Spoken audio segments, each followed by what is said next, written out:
Dusk in Nablus. For years, a crucible of Palestinian militancy, lawless in the extreme.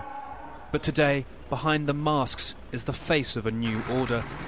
The troubled Palestinian Authority mounting a round-the-clock operation to filter out the city's criminal past. Since July, Western aid has put 300 new troops on these streets, in the spotlight ahead of Monday's vital summit. In Annapolis, Mahmoud Abbas will try and conjure a vision of Palestinian statehood, similar to what's happening here in Nablus, where a security crackdown has put up checkpoints around the city.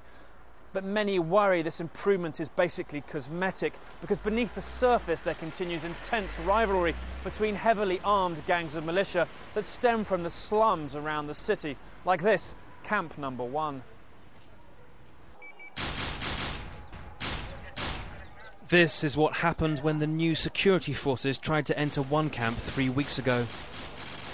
The police can't even breach its walls and pull back, leaving one of their vehicles behind. Nablus's militiamen, for years the law here, reluctant for that to change. Here is the story of what the crackdown meant for this man, a local kingpin. They call him Gaddafi, and his men, a faction of the Al-Aqsa brigades, are known as the Knights of the Night.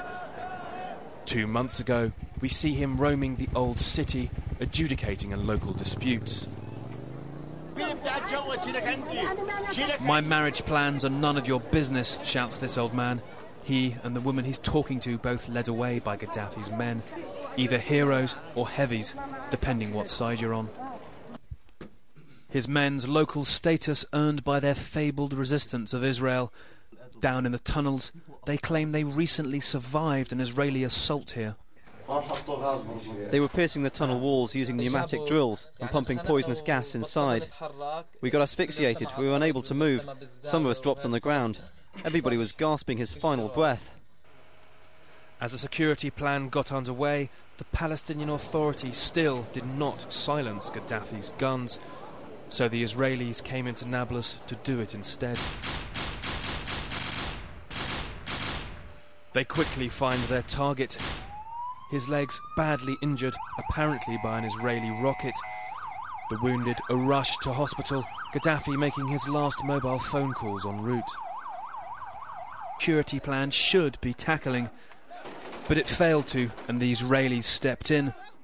At his home we discover possibly why the police didn't take Gaddafi on. His brother is a security official. We always used to joke about it. He'd say, "Are you going to arrest me?" I said I would. And he answered that he'd shoot me if I tried. I joked I'd shoot him back. Gaddafi now idolised in a town trying to ensure that the only guns here belong to the law. Police told me American and European officials come here 3 times a week, desperate to bolster President Abbas's authority. We say clearly to the Palestinian authorities, when you are ready to take security control, we'll be ready to stand down. What cannot happen is that there'll be a vacuum. If there is a vacuum, the extremists move into that vacuum. And still, Gaddafi's men remain beyond the reach of the security crackdown. Mahdi, who we saw earlier in the tunnels, is now wanted by the Palestinian Authority for firing his gun in the air at a party 5 days earlier. But he feels untouchable enough to let us film his hideout. Why don't you give yourself up now to the Palestinian Authority? Why don't you just hand yourself over? Firstly, I do not trust the PA. Secondly, it is very difficult to give in my gun in this situation. We are not going to give up without some negotiations for the rights for martyrs, prisoners and for us. And I have special demands. During the interview, their new leader rings and demands we stop. They worry publicity might force the authorities into doing something.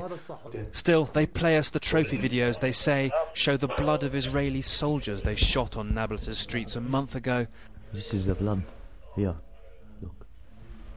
But it's on these same streets that they're now fighting to keep their status as local power brokers, and where the viability of a Palestinian state is now on trial.